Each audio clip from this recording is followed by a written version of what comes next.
leadership in the House thought they could get rid of him or silence him by, throwing him off a committee or whatever. They've been proven horribly wrong about it. He's been there for a couple years now, upholding the liberty message. He's been providing a standard to compare the rest of the House to, and especially with Dr. Paul's retirement, it's great to see leaders like Congressman Sanford, Congressman Amash, and Congressman Massey carrying on the torch of liberty in the U.S. House. Congressman Amash was elected in 2010 to represent Michigan's 3rd District in Congress. He chairs the House Liberty Caucus. He serves on the Joint Economic Committee and the House Committee on Oversight and Government Reform. In 2010, Time named him one of its 40 under 40 rising stars of U.S. politics. As a leader in incorporating Facebook and other social media into his work as a public official, Mr. Amash posts an explanation online of every vote he takes, and he's extremely faithful about that, and that's been pretty cool to see. So, yeah, give him a hand for that. Now, recently he made some news for something else that was fun to watch, which was a vote that would have defunded the NSA's domestic spying program. Just giving, yeah. With just one shot at it, he got over 200 votes in the House. It was incredible. 205, got 205 votes. Came this close to winning on the first shot. So imagine if we're getting that close, if we're making that much of a difference already, imagine the next vote, or the vote after that, if that's what it takes. We can keep pushing, we can get those victories in the House. And Congressman Amash is one of the leaders leading the way. And right now, please join me in welcoming Congressman Justin Amash.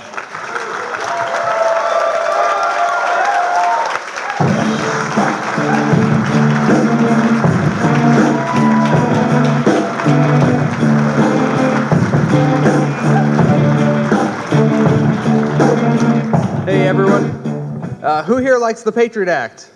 All right, I'm in the right place. Okay, good. I was nervous when I got here.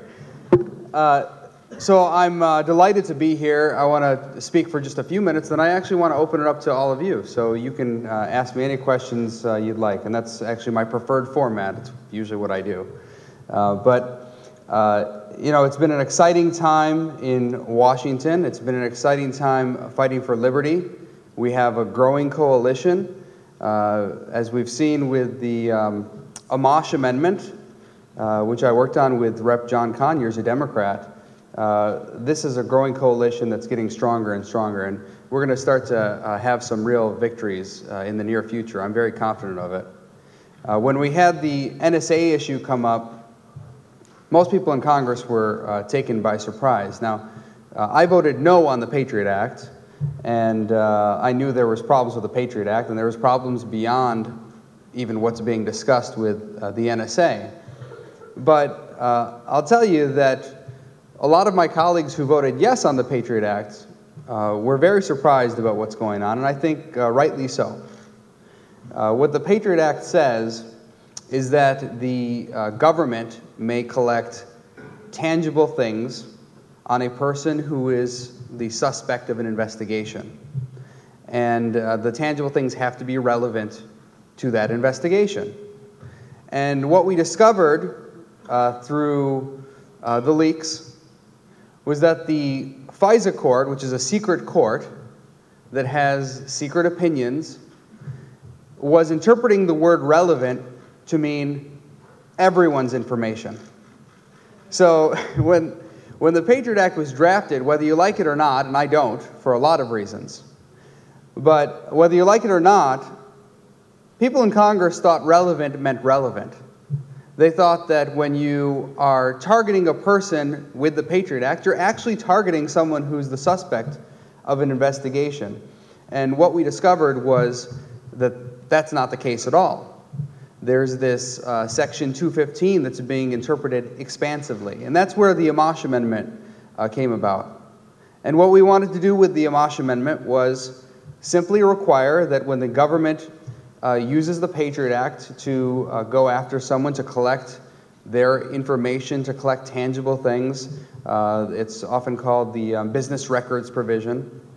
When they do that, they have to collect on a person who's the subject of an investigation. As we learned, instead what the government was doing was collecting everyone's phone records in the United States, every single person. And in some of the declassified documents, you'll also see that they're at least at one point, was an email records collection program. So they were collecting email records as well. And there are a lot of other things that are happening that some of which I can't talk about because I hear about them in classified briefings, but there's a lot of things that you'll read in the newspaper where the government is going well beyond what was expected under the Patriot Act and under the FISA Amendments Act. Now, the interesting part of all this, of course, is how the House Oversight Committee and the Senate Oversight Committee, the Intelligence Committees, excuse me, which are supposed to oversee the executive branch, so the House and Senate Intelligence Committees, which are supposed to oversee the executive branch, they were actually working with the executive branch to keep some of this information from members of Congress. The intelligence committees, which are oversight committees of the executive branch, were put in place in order to make sure that we had congressional oversight of what the executive branch is doing. And what we've discovered, actually, is that the executive branch and the oversight committees, the intelligence committees, were basically working together against the rest of Congress. For example, in 2011, there was a document that was provided to the intelligence committees, and what we learned was that this critical document, which explains, at least in some rudimentary fashion, these programs, this document was not provided to all members of Congress. So the executive branch said, here's this document. They provided it to the intelligence committees, and the intelligence committee, at least in the House, decided we're not going to provide this document to members of Congress right before a vote to reauthorize the Patriot Act. So there was no way for members of Congress to know about these programs. What you'll hear from the intelligence committees, from the chairman of the intelligence committees, is that, well, members can come to the classified briefings and they can ask whatever questions they want. But if you've actually been to one of these classified briefings, which none of you have, but I have, what you'll discover is that it's just a game of 20 questions. You ask a question, and if you don't ask it in exactly the right way, you don't get the right answer. So if you use the wrong pronoun, or if if you talk about one agency but actually another agency's doing it, they won't tell you. They'll just say, no, that's not happening. They don't correct you and say, here's what is happening. So you actually have to go from meeting to hearing, asking questions, sometimes ridiculous questions, just to get an answer. So this idea that you can just come into the classified briefing and ask questions and get answers is ridiculous.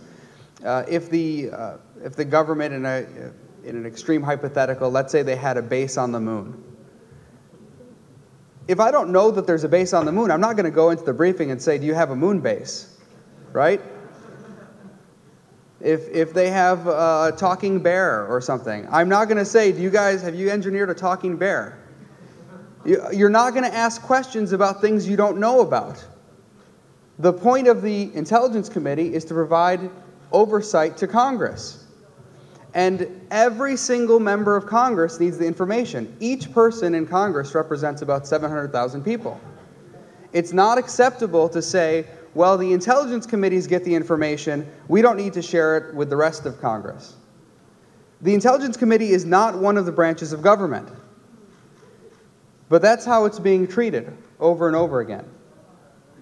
And to show you how silly this whole thing gets, I had a colleague, one of my, I won't say his name here, but he went to a number of classified briefings, and he asked a question, and he never got a satisfactory answer. So he would just revise the question from briefing to briefing. By the time he got to the third or fourth briefing, he asked it in just the right way. He had figured out how to ask it exactly the right way to get the answer he needed. And of course, then they said, oh, you caught us. Yeah, we do that. Then we said, well, can you provide us some more information? They said, we'll check. We'll see if we can provide you with this information. we'll see if we can provide you with a document about this, this thing that he discovered.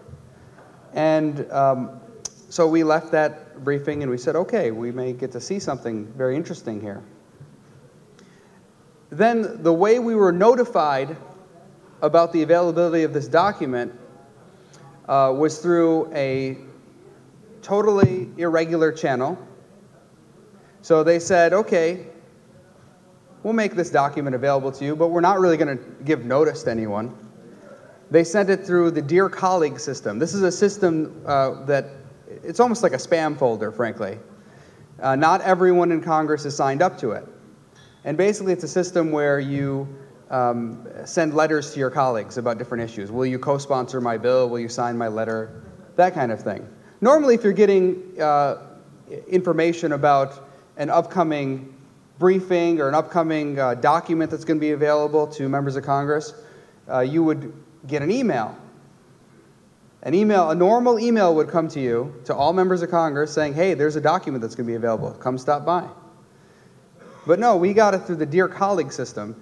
And the only reason we noticed is because one of my staffers is silly enough to have this spam folder and look through it. And she happened to find it. And she alerted me, hey, we've got this, this document's going to be available tomorrow. And it's going to be available between 9 a.m. and noon. And it's available between 9 a.m. and noon on the day when members of Congress are leaving to go back to their districts. So I went back to my colleagues and I said, hey, did you hear about this, this briefing with this document? And they said, no, what are you talking about?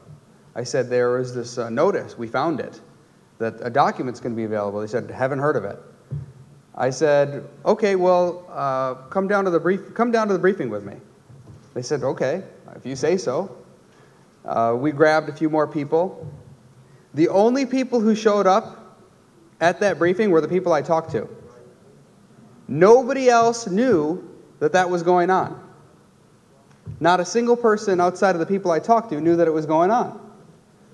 And we had to sign a disclosure when we went in their disclosure agreement, an anti-disclosure agreement, saying we wouldn't talk to any of our colleagues about what we saw. So we can go to this briefing, we can see this document, which I can't tell you about, and we had to sign a document saying, sign a non-disclosure agreement saying we're not going to talk to any of our colleagues about what we see here. And that's it. You got that 3-hour window? Done. After that, you're not going to hear about it again.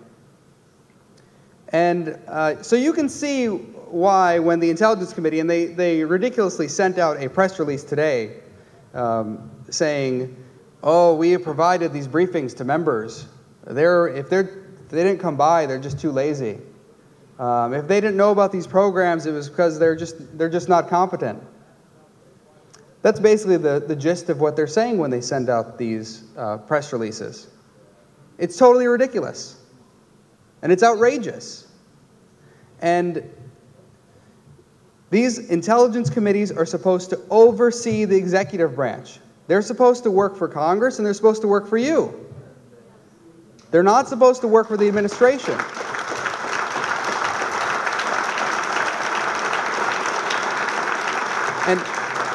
And I don't care if it's a Republican administration or a Democratic administration. They're supposed to work for you. And frankly, you have people on both sides of the aisle who are working together to prevent members of Congress from having this information. And it has to stop. So with that, I want to open it up to any questions about any topic. But thank you for having me here today.